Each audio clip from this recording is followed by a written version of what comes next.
আসসালামু আলাইকুম। আমরা সবাই পড়াশোনা করি, কিন্তু অনেক সময় বই খুললে মন অন্যদিকে চলে যায়।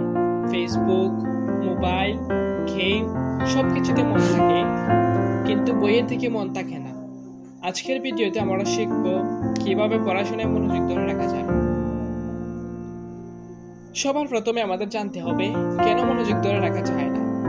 মোবাইল ও সোশ্যাল মিডিয়ার আসক্তি, টাইম ম্যানেজমেন্টের অভাব, পরিষ্কার লক্ষ্য না থাকা, পড়ার পরিবেশ ঠিক না থাকা, এগুলো আমাদের পড়াশোনার প্রধান বাধা। প্রতিদিনের জন্য ছোট্ট টার্গেট ঠিক করো, যেমন আজকে শুধু 2টা অধ্যায় শেষ করব। ছোট টার্গেট সহজে করা যায়, আর সেটা সফল হলে তোমার ভেতরে আত্মবিশ্বাস তৈরি হবে। পমোডোরো টেকনিক অনুসরণ করো। 50 মিনিট পড়ো, তারপর 5 মিনিট বিশ্রাম নাও, আবার পড়ো। এতে মস্তিষ্ক ক্লান্ত হয় না।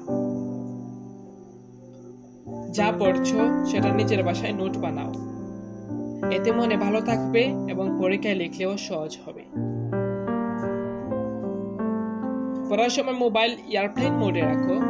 পড়াশোনার টেবিল পরিষ্কার রাখো, যে জায়গায় পড়ো সেটা যেন শান্ত থাকে। একসাথে বড় অধ্যায় পড়ার চেষ্টা করো না, ছোট্ট ছোট্ট অংশে ভাগ করে পড়ো, এতে মনে চাপ কমবে।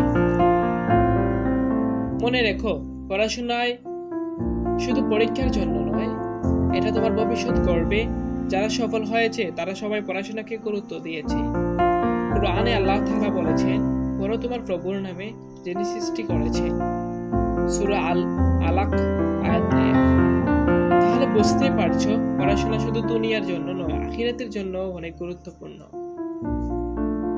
আজকের টিপসগুলো যদি ভালো লাগে তাহলে ভিডিওটা শেয়ার করো, কমেন্টে লিখে জানাও পড়াশোনায় তোমার সবচেয়ে বড় সমস্যা কি।